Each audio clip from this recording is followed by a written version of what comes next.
This is the gaming channel. LEGO Star Wars the video game is a classic, one of my childhood games which I got many hours and enjoyment out of. It's worth noting that this LEGO game was the first in a series of the type of LEGO games that exist today. LEGO Star Wars the video game started it all. It retells the prequel trilogy, Episode 1, The Phantom Menace, Episode 2, Attack of the Clones, and Episode 3, Revenge of the Sith, in LEGO form, and it's a pleasure to see. So, what makes this game a classic? Let's review the game and find out. When concerning the story, there are levels based off events in Episode 1 The Phantom Menace, Episode 2 Attack of the Clones, and Episode 3 Revenge of the Sith. The Phantom Menace has 6, Attack of the Clones has 5, and Revenge of the Sith has 6, making a total of 17 levels. However, there are actually 18 because there is a door with a question mark above it next to the Episode 3 door. This is a secret bonus level called A New Hope. It can only be unlocked by collecting enough LEGO studs in a level to fill the stud meter to 100% in all the prequel trilogy missions. In later LEGO Star Wars games, filling the LEGO stud meter to 100% would achieve True Jedi. Although in this one, doing this unlocks a super kit piece. Each prequel trilogy level provides a super kit piece that builds the Tantive 4, once all 17 have been earned through filling the stud meter to 100%. The bonus level, A New Hope, is based off the opening scene that takes place aboard the Tantive 4 in Episode 4 A New Hope. In a twist, you get to play as two evil or dark side characters, Darth Vader, who's referred to as another version of Anakin Skywalker in this game, and a Stormtrooper. In this case, the enemies are good or light side characters in the form of rebel troopers. C-3PO becomes a playable character later on, and the final cutscene shows C-3PO finding Princess Leia and R2-D2 before ending with "to be continued," implying that this game would have a sequel. People playing the game back in 2005 must have been delighted to discover that there would be a LEGO Star Wars 2.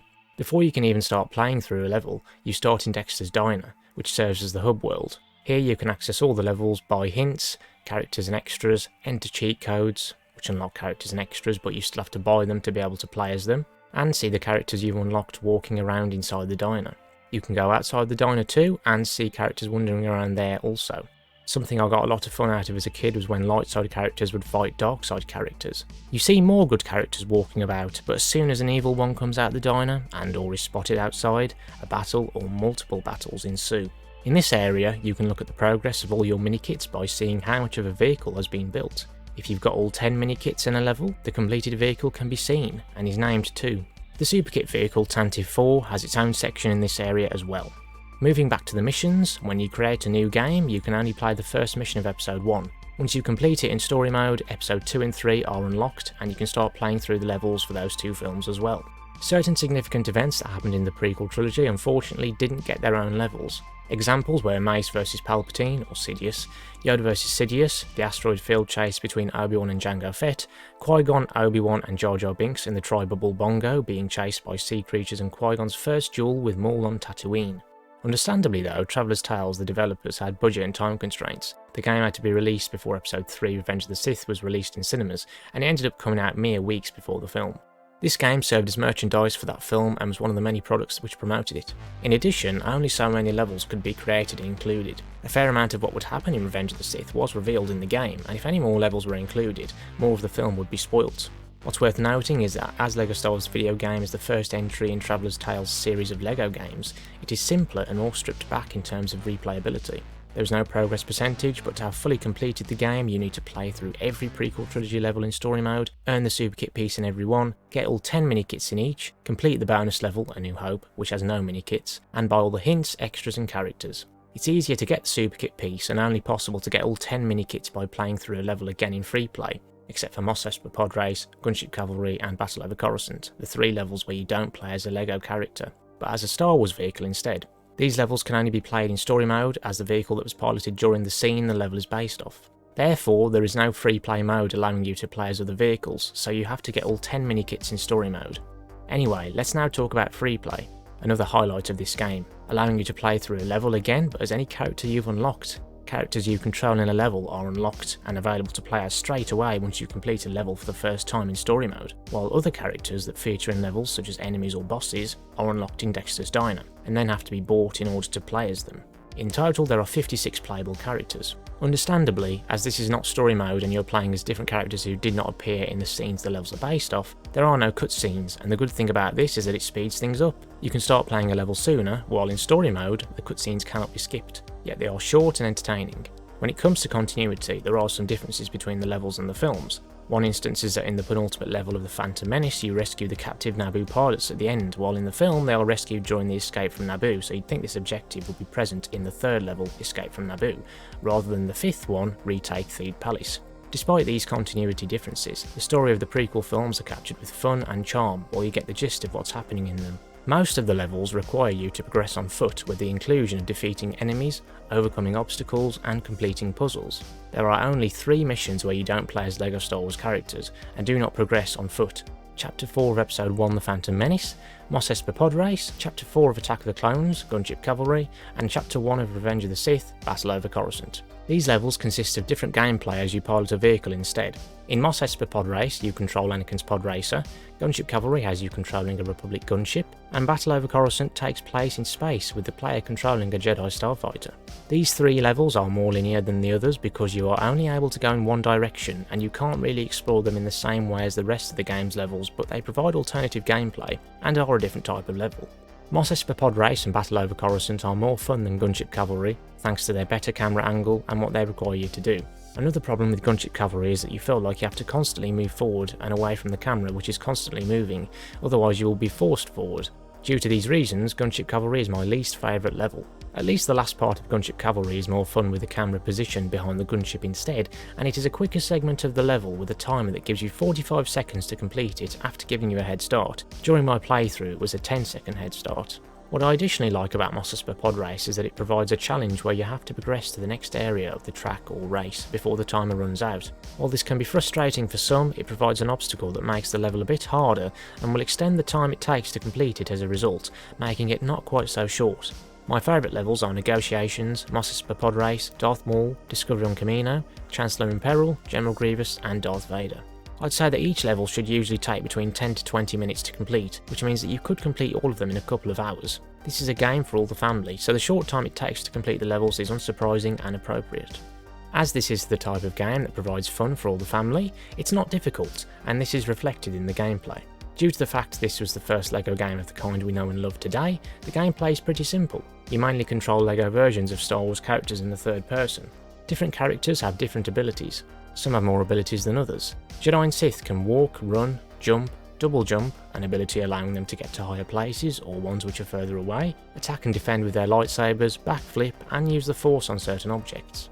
I just want to say here that I love the lightsaber moves each character has, and it is satisfying to see. You can see that their fighting style is based off their style in the films while it has been adapted for their LEGO characters. Sadly, the playable Jedi who had short amounts of screen time in the films have the same fighting style as Obi-Wan, but this decision makes sense as we don't really see their fighting styles in the prequel trilogy. If you jump once and then press the attack button, you can execute a power attack where you swipe through the air with your saber. Double jumping and then pressing the attack button enables a slam attack, which is more effective. The character lands with their saber slamming into the ground, having the potential to destroy multiple enemies. You can even achieve more power attacks when you time attacks right. These other attacks where you are more offensive and vigorous allow you to break through an enemy's guard and deal damage to them. When you time your blocks right with your saber, you can deflect blaster bolts back at the characters who fired them. Finally, when you are blocking attacks from another lightsaber wielding opponent, at the right time you can press the jump button and your character will perform a special high jump. I like how if you are playing on your own, your computer controlled companion can do this special jump in order to more quickly join the character you are playing as if they are controlling a Jedi or Sith character.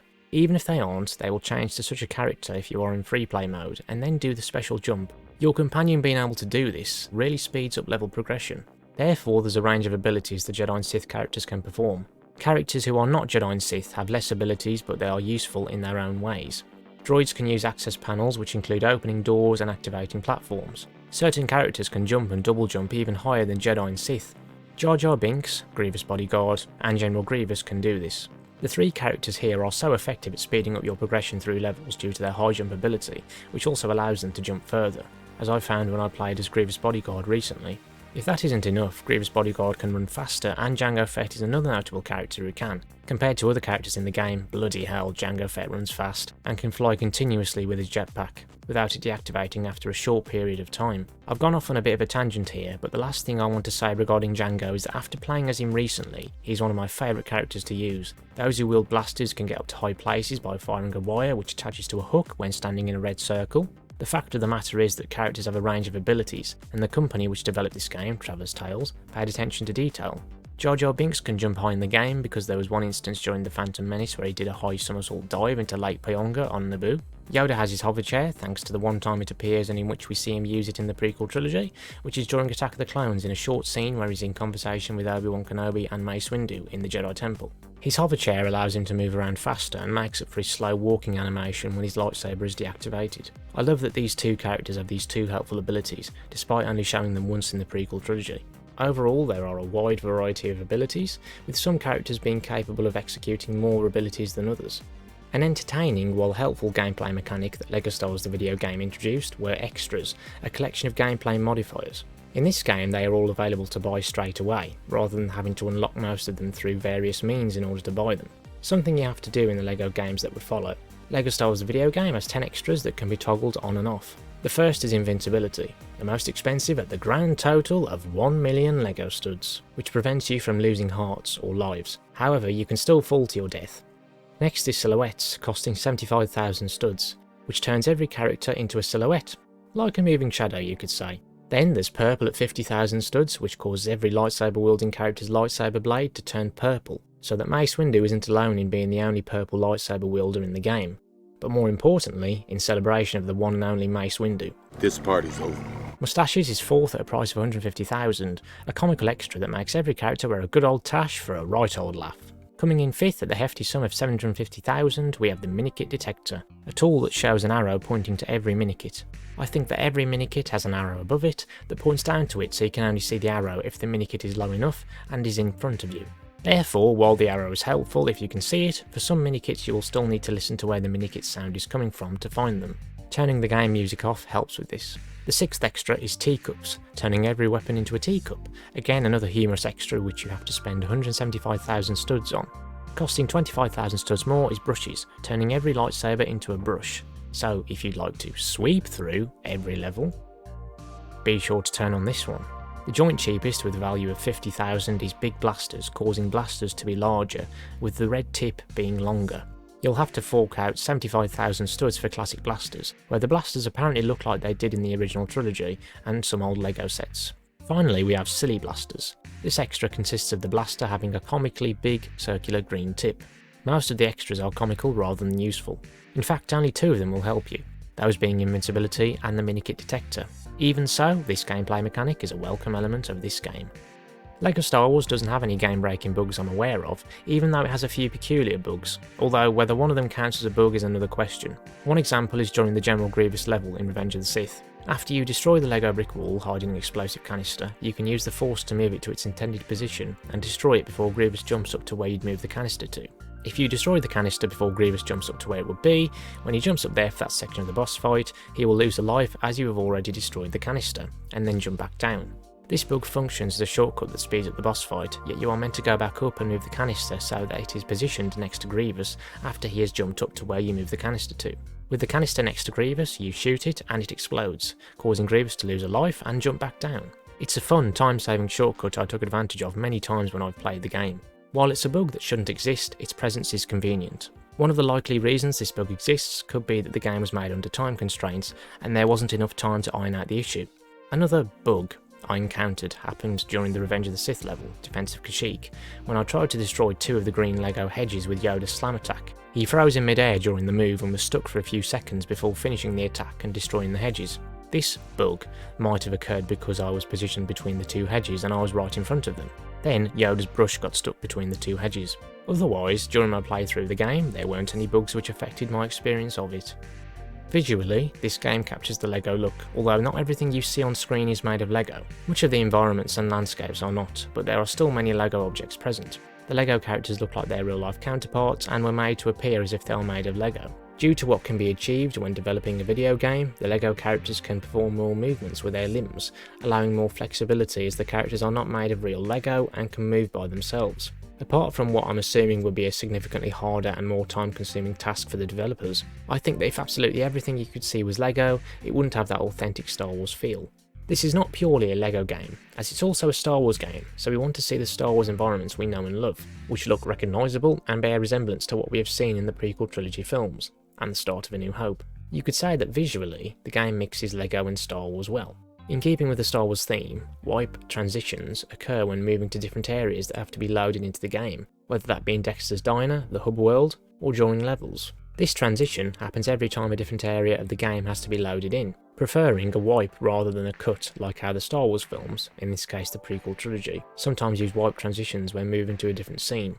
Graphically, excluding portable consoles, LEGO Star Wars looks impressive, considering it came out in 2005. Compared to all the LEGO games that would come after, it looks significantly inferior, and this is understandable with it being the first LEGO game made by Traveller's Tales. The game technology was older, and only so much could be accomplished.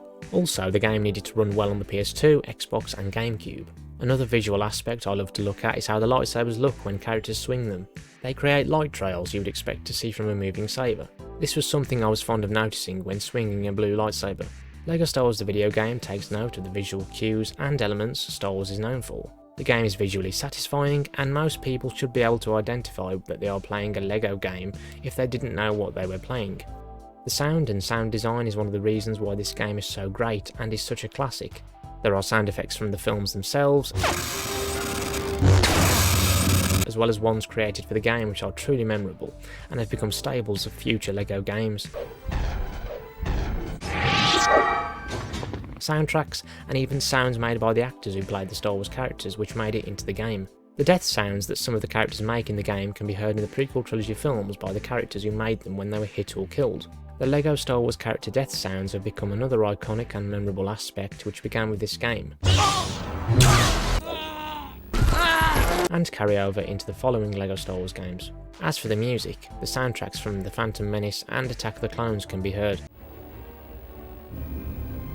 Additionally, the soundtrack you hear at the start of A New Hope is utilised for the secret bonus level based on the opening scene from that film. Unfortunately, none of the Revenge of the Sith soundtracks made the cut as the game was released before the film's soundtrack was. Even though this takes away from the Revenge of the Sith levels being made a more complete experience, soundtracks from the original trilogy were used that suited the tone and atmosphere of the levels. Hearing the soundtracks that are related to or played during the scenes the levels of The Phantom Menace and Attack the Clones are based off is a joy and adds another layer to those levels. These soundtracks from the two films elevate the essence of the scenes from the films that the levels are already conveying, further enforcing that this game is a true and faithful, non-canon, adaptation of the Star Wars prequel trilogy. Duel of the Fates, a masterpiece of music, accompanies the Darth Maul level in Episode 1, making it extremely epic, as well as one of the best levels in the game. In every level, the soundtrack changes based on what you are doing. When battling enemies, it loudens and you hear a different part of the soundtrack instead. Music or parts of the music that you hear during action sequences in the films. Meanwhile, when you are not battling enemies, the soundtrack quietens and you hear a part of a soundtrack that plays during a sequence of no action or fighting in the films.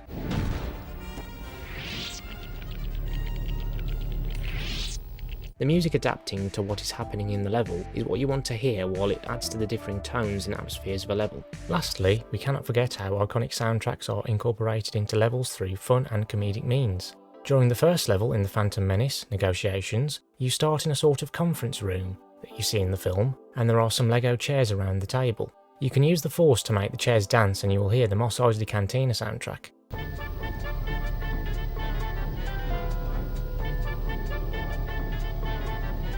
The one you originally hear playing in the cantina during Episode 4 A New Hope. This is a cool nod to the original trilogy. The other instance where you can listen to a soundtrack you cannot constantly hear in the background is one of my favourite things in the game, and it can be triggered in the first level of Attack of the Clones, Discovery on Kamino. There is a room you can enter, and at the other end are two Kaminoans positioned at a console. You'll also notice lights on the walls and two speakers. In the middle is a dance floor, and when you and your companion stand on each circle that is lit up, they turn green. Once they have all been turned green, a glorious disco remix of the Star Wars theme will play.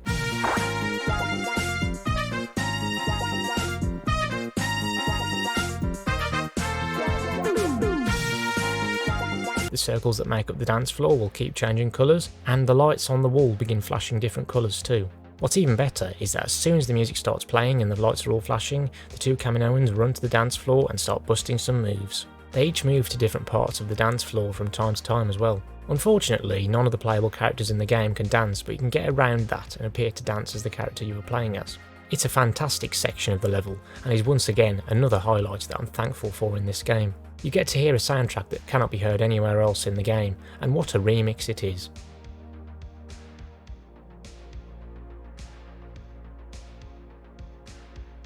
In summary, it's clear that LEGO Star Wars the video game is the first of its kind due to lacking some features that would be introduced in the following LEGO games. Nevertheless, it recounts the events of the prequels with cutscenes that provide delightful entertainment, action and humour, all while having no dialogue, just grunts or mumbles, which add to the humour, along with gameplay that is creative and fun with the music from the saga to accompany all of this. There's a fair amount of freedom and replayability, and the game is and always will be a classic that was the beginning of something special for Traveller's Tales and TT games. A winning formula that, in my opinion, never gets old. Thanks for watching this review, and I hope you enjoyed it. Be sure to like and subscribe, as I'll be streaming LEGO Star Wars 2 and the complete saga in the lead up to the release of LEGO Star Wars The Skywalker Saga. That is all.